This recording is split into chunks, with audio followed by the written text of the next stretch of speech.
everybody's worrying about these MSOs and stuff like that. And I say to them, why do you care if the car dealer gives it to the state? Because nobody from the state is ever going to be able to come into any court and ever make a claim that that car has something to do with them. Okay. See, that's what I'm trying to say. I mean, I've seen it. Believe me, I've seen that argument a million times. And it's like, I just helped these folks in Indiana the other day, and it was like 3 sentences I gave the man to ask the prosecutor, like, are you making a claim to my property? Right. And it was fun. It was just that simple. Are you making a claim I owe a debt? And then the judge, and then I said, are you making? Do you believe I owe a debt to you? Mm-hmm. Because the plaintiff's got to appear in court. So if the state is the plaintiff still has to appear. It's an ancient rule. You can just Google it. You just Google plaintiff must appear, and you'll see like 1 million hits from all over the world. And as soon as you look at any one of those that say plaintiff must appear, it'll say the rules of court. And then underneath it, it'll just make a nice little simple statement. It'll say plaintiff must appear. And then underneath it'll be the rules for the defendant. It'll say the rules for the defendant. The defendant may appear or he may be represented in court. But the plaintiff must always appear. The plaintiff can't be only appeared by counsel or by attorney. The plaintiff must appear. He must physically be in that building. So if you're being accused of doing something wrong by the plaintiff, you have the right to cross-examine the plaintiff. Every defendant has a right to face his accuser and cross-examine his accuser. How are you going to cross-examine his attorney?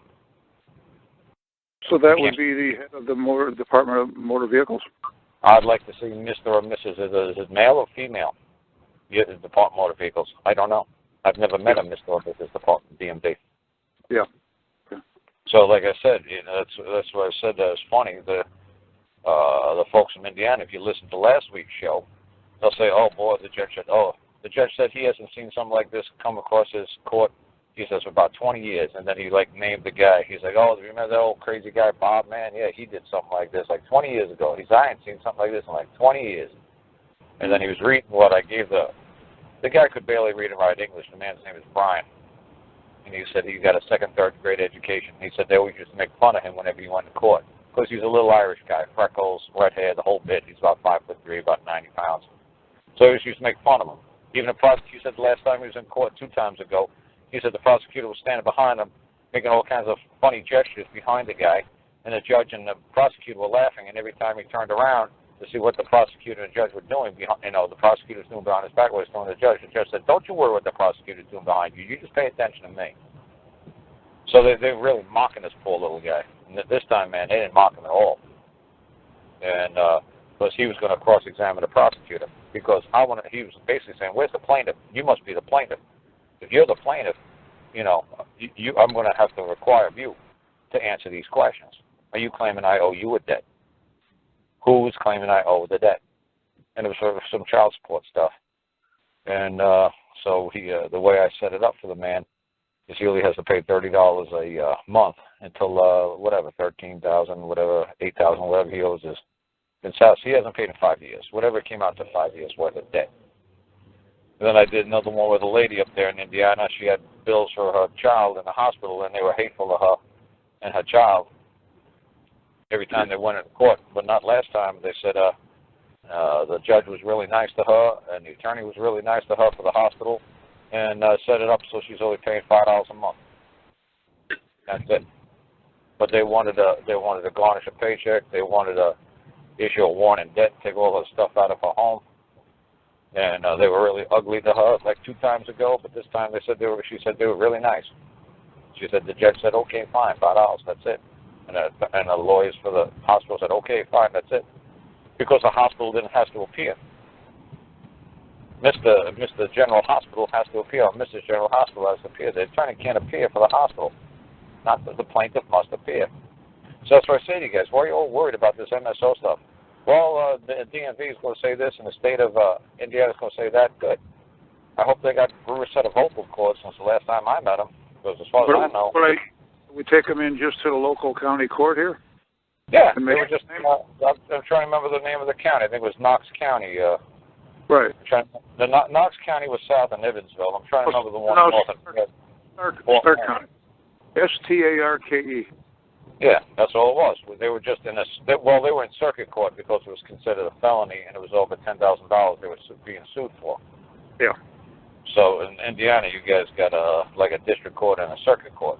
So these people going. Knox County is to the south of me. Yeah, Knox County south down by Evansville by Vincennes.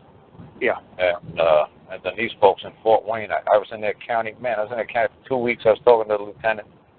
And I still don't remember the damn name of that county off the top of my head.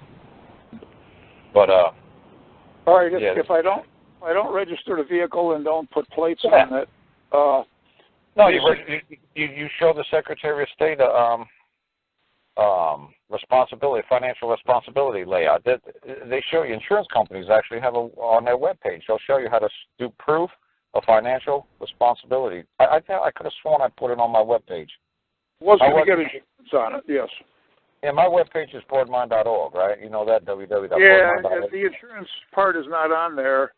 And on your documents, you've only got 15 documents on there. You don't have the full 40 documents on your case. I thought I did. Okay, maybe I don't. But like I said, just Google proof of financial responsibility. And actually, like Geico will show you how to do it. Allstate will show you how to do it. And all you have to do is there's like 3 or 4 ways the state accepts proof of responsibility. All you have to do is either buy a state bond, or you have to, like a state savings bond. Like a United States. I was going to buy full coverage on the vehicle. Well, what I'm saying, if the insurance company says no, we want it insured, and because we want it registered, and we have to see proof of title, we want all that stuff. I'm just saying, if an insurance company won't let you do it. Yeah, he just asked me for the VIN number, and that's all. He would insure it. Right. So if that's all they want, but sometimes they say, look, we want the VIN number, but we'll give you 30 days to register it and title it. You see what I'm saying? Right. I've seen that. So like I said, if you just Google, quote unquote, is the proof of financial responsibility, you'll actually see the insurance companies. Like I'm in Maryland right now. They don't need insurance on these cars. They don't need them. But what they want to see is proof of financial responsibility. So you could either get a state bond, you could either put money up in escrow, or I'm trying to remember the third one that you could do. They just flat out tell like the state to hold a cash deposit. I mean, it's pretty simple. I mean, the actual insurance companies show you how to do it. So it's not my crazy belief, it's the actual way the insurance companies tell you how to do it, how to show proof of financial responsibility. And all you do is send it to the Secretary of State. The Secretary of State actually, the governor, that's the Secretary's governor, the Secretary of State. And the governor's supposed to represent the people. So all you're doing is letting all the people know that you're covered. And if they get into an accident with you, you're fine. So that's all you're trying to get is set up through the Secretary of State's office. Okay. And the Secretary of State, if you read Malik, and I have been writing back and forth to the Secretary of State in Illinois, doing just exactly what you're trying to do here. And the Secretary of State said, I just got your letter today. So today means like 12 o'clock, noon. He says, I'm running back to you now. I'm telling you, the Secretary of State will, as soon as he gets you a letter, and like Malik sends him certified, as soon as he gets you a letter, he will respond that day. He will answer you that day. And if you look at the Malik's letters, I don't think I put any on my webpage yet, but the Secretary of State says, very truly yours. So what that means is, like I say to people, it means that he's saying truly he is yours. He's your servant, that he's your public servant. So he recognizes that you recognize that he works for you. Because when I think the Secretary of State, I think we've been calling him Andrew or Andy. It's like, dear Andy, greetings.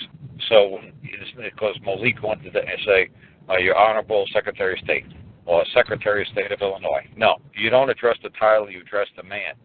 And like if he was your butler, he wouldn't say, your Honorable Butler. You would just say, hey, Bob, or hey, Joe, my butler. Hey, Joe, come here, Joe, I need you to do something for me. Right. So you have to talk to them on a first-name basis. And then that's all you'd have to do. I mean, I don't really, like I said, worry about all this MSO stuff. I mean, what if they make something called a TRW? And then you're going to chase a TRW form down. It's like, I don't care what you people are doing with your magic papers and your magic bonds. I'm not part of your world. I'm in a three-dimensional world. I physically am holding this car. Somebody's going to have to physically come into court and claim that that car that I am physically holding, they should lawfully be physically holding, not me. Let them come and do that. Until then, you have no case. Yeah. That's pretty simple. Simple logic, man. On the vehicle door, could I put in there private property, not for hire, and I'm a man? You mean for like a tag? You mean a license plate, like a tag? I put it on the front, the driver's side door, and also the rear door, and possibly put a tag on there, a number that I make up. Well, I really want to put it, like I said, how I always seen it in New York, and I was a kid, it would just say private. It would either just say private or it'd say not for hire. It was just that simple. I mean, I'm only sure you could probably go on the internet right now and go buy a set of tags for $5 each, just say either private or not for hire. Right. You don't even got to make anything up. They already sell them. You know, and just say private or not for hire. I mean, believe me, if you had a Mercedes or a Rolls Royce or something like that, or a Cadillac something, you think anybody would stop anybody who had an Escalade that said private on it? You think a cop would actually be crazy enough to stop a black, limousine that said private on it, not for hire, and ask him why does he have a private not for hire thing on it? No, now, if a cop does stop me and I ask him if he's giving me orders and I'm going to bill him for his orders? Yeah, that'd be wonderful. It's like, like I said, that's a fun way. Then me and Malik are going to try to work it, because Malik doesn't have a commercial driver's license, and it looks like I said, when you folks get DUIs out there, they're making you guys do crazy and crazier stuff. So what was funny with Malik, he did every single class, he paid every single fine, he did every single evaluation, drug test, piss test, he did everything they told him to do. And Secretary of State said, well, we don't believe you were sincere or honest enough in your drinking assessment. We really believe you have a bigger drinker problem than you really admitting that you have. Yeah, So at this time, we're not going to give you back your license. It's disgusting. It's ridiculous. And like I said, well, it's because you live in the city of Chicago, and they got mass transit, and they want you guys to stop using your cars. They want you to go green, use the subway, use the buses, use mass transit. That's what they want you guys to do. That's why I moved to Indiana. Yeah, well, I like Indiana, man. I've been all over it, man. It's really nice. It's a lot nicer than I thought it was. I thought it was just plain. First I thought it was full of hills, like kind of like mountainy, and then it's just all. South where there was no glacier, there's a lot of hills and valleys there. Yeah, a little bit, but it's a lot flatter than I thought it was. I didn't think it started getting flat until I got to Iowa, Springfield. I didn't think it got flat until way out there, but it gets pretty flat in Indiana. Right. But like I said, the judges are loving this stuff, man, that I'm handing in there, and they're laughing. They're in Indiana anyway. Mm-hmm. So 2 judges got the stuff so far, and they just said, boy, they had a good time, and the judges enjoyed it. So, like I said, when people start realizing how simple this is, it's going to be a lot of fun. Hey, Carl, when you get a chance. The prosecutors don't like it, but the judges love it. What's that? They're left out. That's why they don't want to legalize drugs. Yeah, because hey, right. They're just sitting there, and then they got nothing to do. Oh, it's so funny. Like the little guy said, the judge said to the little guy, do you want to proceed? And the little guy said, nah, let the prosecutor have another month like he wants it, nah. And I said, no. I said, what you're supposed to say, you never say no in court. The judge ever says that, you always do that conditional acceptance stuff, that Gordon Hall conditional, not that big 37-word bullshit thing that he does. But you know what I'm saying. He's supposed to say, well, yeah, you know what? I would like to proceed. I'd like to proceed right to a dismissal. And if you don't want to dismiss it, then I'd like to move to getting me some sort of a scheduling fee for me reappearing here and have to come and take some time off from work and reappear. So, yeah, that I'd like to proceed to. So either can we proceed to a dismissal without prejudice, because I'd be glad to come back here when he has a bona fide, legitimate case against me. But if he don't, I'm going to require a scheduling fee, Judge, because you're getting paid to be here, and he's getting paid to be here, and she's getting paid to be here. I'd like to get paid to be here. We should all be fair and square. This should all be fair and just. We all should be getting a little bit of something for being here today.